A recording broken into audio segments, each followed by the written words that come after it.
আসসালামু আলাইকুম ওয়া রাহমাতুল্লাহি ওয়া বারাকাতুহু। হামিদা ওয়া মুসাল্লিয়া ওয়া মুসাল্লিমা আম্মা বা'দ।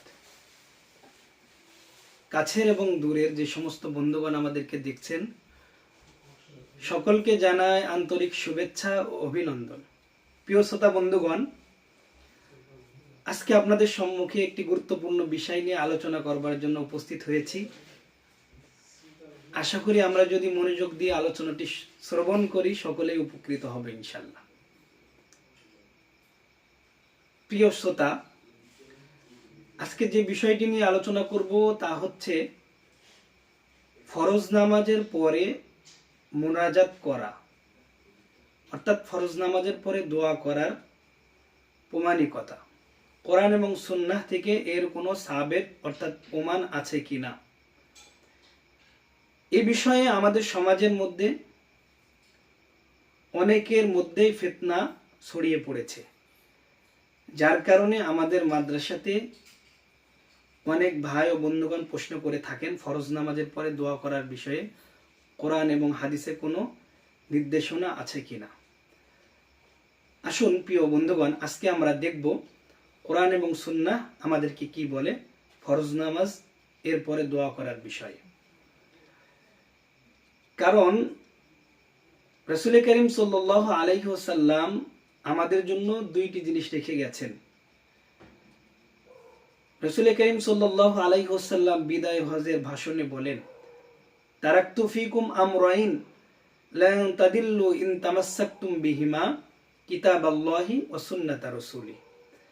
অর্থাৎ তিনি বলেন, হে আমার উম্মাহ, শোনো, আমি তোমাদের জন্য দুইটি জিনিস রেখে যাচ্ছি।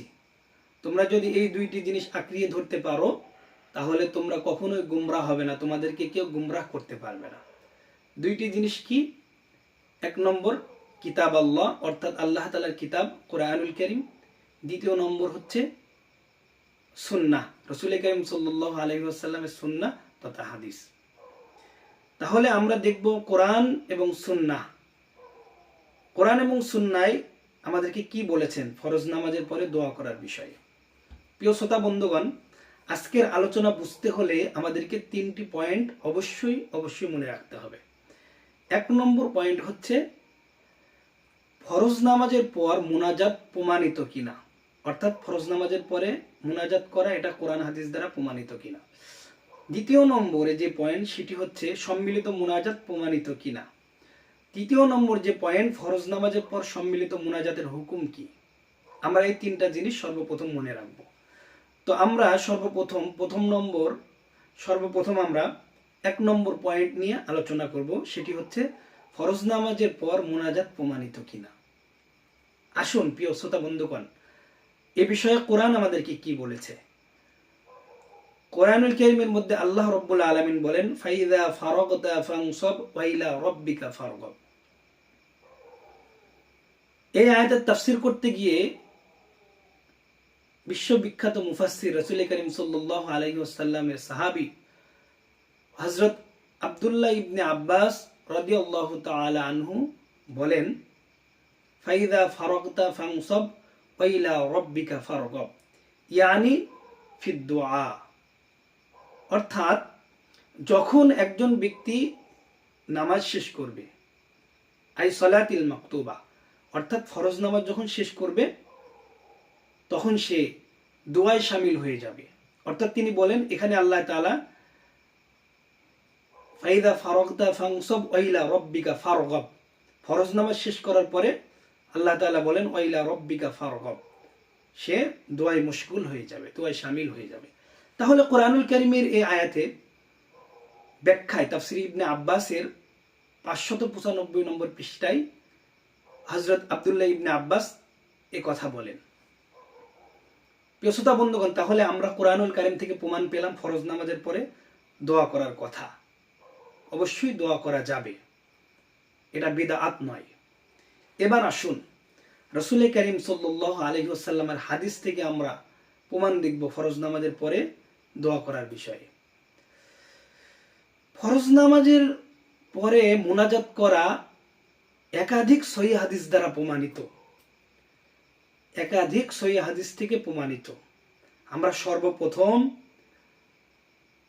সিয়াসিত্তার গুরুত্বপূর্ণ একটি কিতাব সুনানে তিরমিজি, এই কিতাবের মধ্যে দেখব, এই কিতাবের মধ্যে হাদিস এসেছে, হাদিস নং 3233 নম্বর হাদিস, হাদিস নং 3233।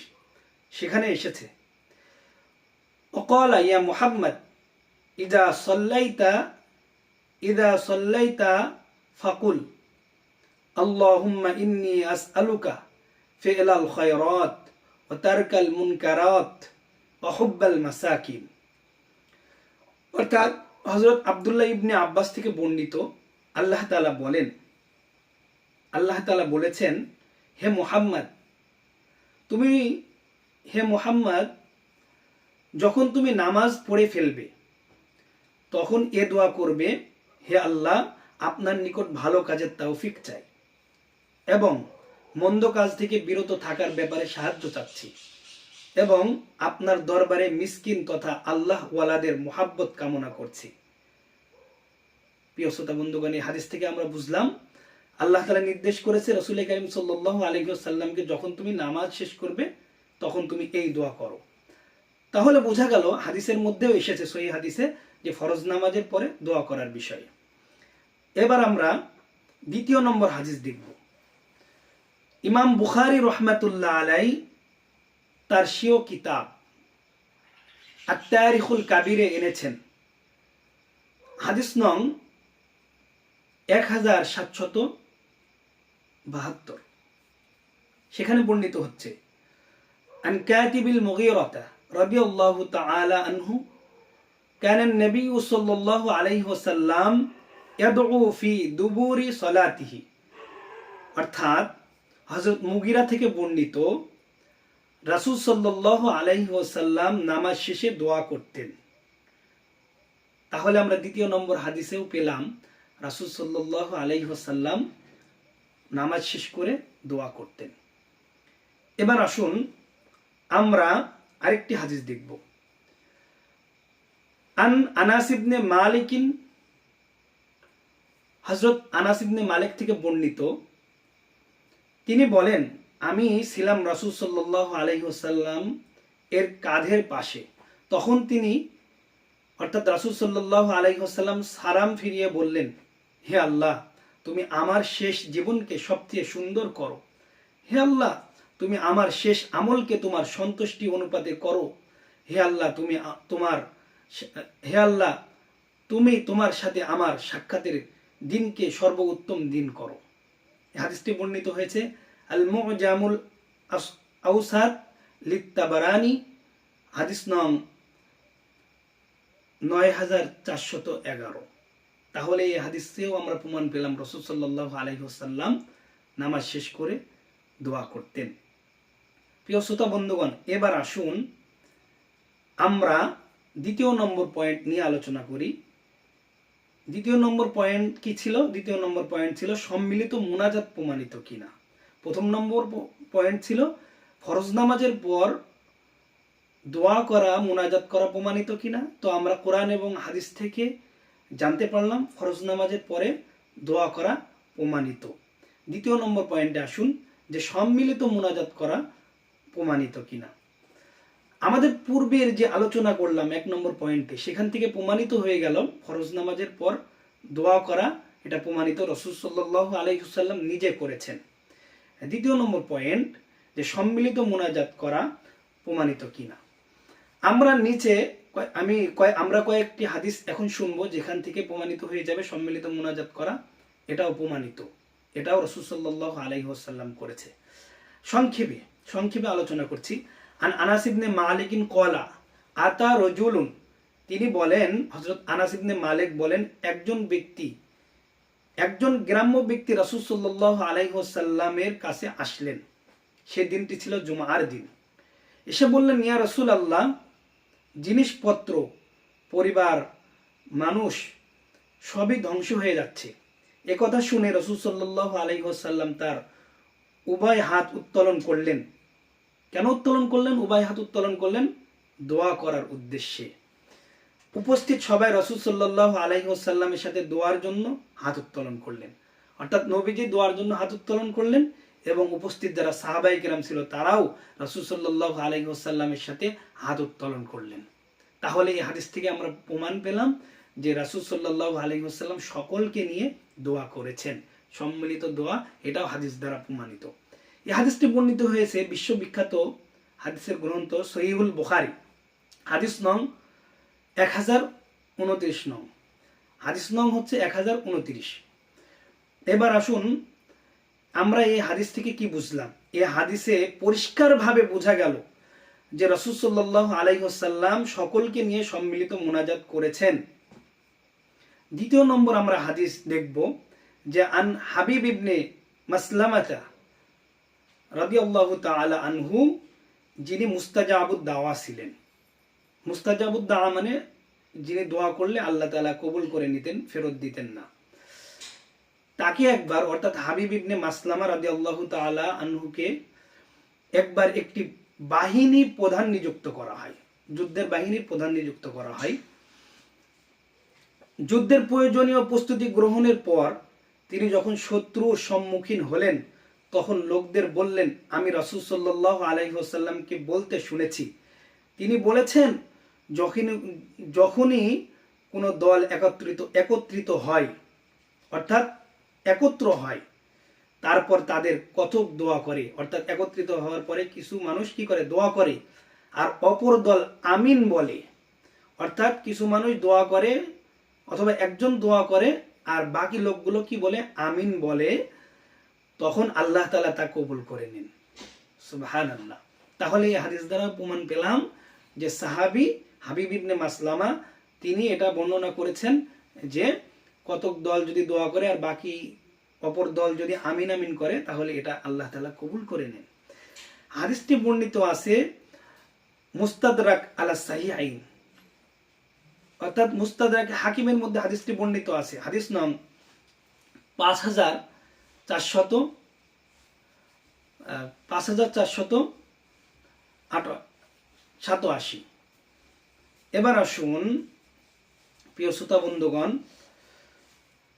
আমরা তৃতীয় নম্বর পয়েন্ট নিয়ে আলোচনা করব। আমরা দ্বিতীয় নম্বর পয়েন্টে বুঝলাম যে সম্মিলিত মুনাজাত করা এটা সহিহ হাদিস দ্বারা প্রমাণিত, নবী সাল্লাল্লাহু আলাইহি ওয়াসাল্লাম করেছেন, সাহাবায়ে কেরামও করেছেন। এবার আসুন আমরা তৃতীয় নম্বর যে পয়েন্ট সেটা নিয়ে আলোচনা করব।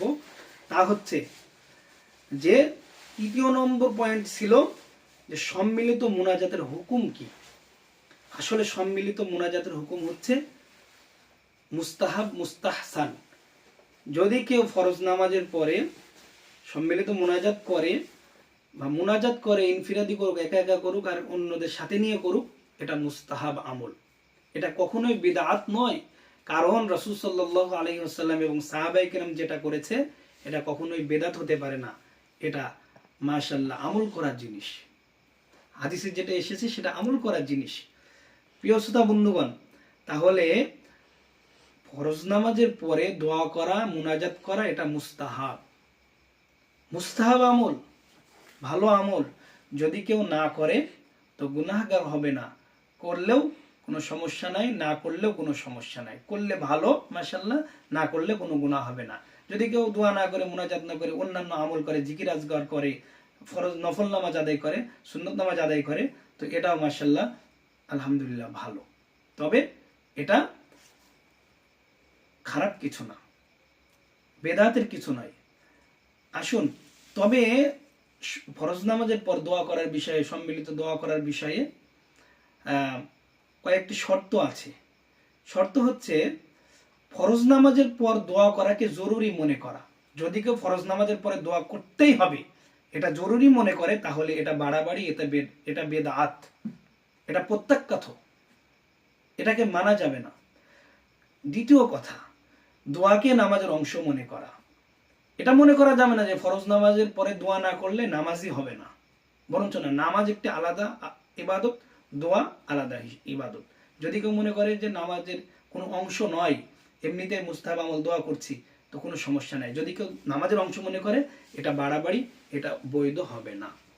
তৃতীয় নম্বর বিষয় হচ্ছে এই আকীদা পোষণ করা যে এছাড়া নামাজ পূর্ণ হয় না, অর্থাৎ ফরজ নামাজের পরে বা নামাজের পরে দোয়া না করলে নামাজই পূর্ণ হয় না, এমনটি মনে করলে এটা অবশ্যই বেদাত হবে, বাড়াবাড়ি হবে, এটা বৈধ হবে না। প্রিয় শ্রোতা বন্ধুগণ, তাহলে আমরা কোরআনের তাফসীর থেকে এবং হাদিস থেকে স্পষ্ট বুঝতে পারলাম ফরজ নামাজের পরে নবী সাল্লাল্লাহু আলাইহি ওয়াসাল্লাম দোয়া করেছেন, সাহাবায়ে কেরাম দোয়া করেছেন, সম্মিলিত দোয়াও সাহাবায়ে কেরাম করেছে এবং সাহাবায়ে কেরামের সাথে অন্যরা আমিন বলেছে। রাসূল সাল্লাল্লাহু আলাইহি ওয়াসাল্লাম নিজে করেছে এবং অন্যরা আমিন আমিন বলেছে। তাহলে আমাদের আলোচনা আজকে বুঝতে পারলাম ফরজ নামাজের পরে দোয়া করা মুস্তাহাব, ভালো। যদি কেউ না করে তো এটা খারাপ কিছু না, না করলেও না করতে পারে। আমাদের বাড়াবাড়ি নাই, ছাড়াছাড়িও নাই, আমরা করলে করতে পারি, না করলেও না করতে পারি। কেউ যদি মনে করে ফরজ নামাজ শেষ করে সে অন্যান্য ইনফিরাদি আমল করবে, অন্যান্য আমল করবে, জিকির আজগার করবে, সে দোয়া দরুদ পড়বে, নফল নামাজ পড়বে, সুন্নত নামাজ পড়বে, কোনো সমস্যা নাই। কেউ যদি মনে করে না ফরজ নামাজের পরে দোয়া কবুল হয়, নবী সাল্লাল্লাহু আলাইহি সাল্লাম হাদিসের মধ্যে বলেছে আমি দোয়া করব, মাশাআল্লাহ, সে দোয়া করতে পারে। কারণ দোয়াই হচ্ছে একমাত্র আল্লাহ তাআলার কাছে নিজের মনের বাসনাগুলো, নিজের মনের চাহিদাগুলো দোয়ার মাধ্যমে আল্লাহ তাআলার কাছে চাওয়া হয়। রাসূল সাল্লাল্লাহু আলাইহি ওয়াসাল্লাম বলেন আদ-দুআউ হুয়াল ইবাদা, দোয়া হচ্ছে সকল ইবাদতের মূল। এজন্য দোয়া একটা খুব দামি জিনিস, আমরা সকলেই দোয়া করব। আল্লাহ রাব্বুল আলামিন আমাদেরকে কবুল করুন। আশা করছি আজকের এই আলোচনার মাধ্যমে আপনাদের অনেক কিছুই ক্লিয়ার হয়ে যাবে।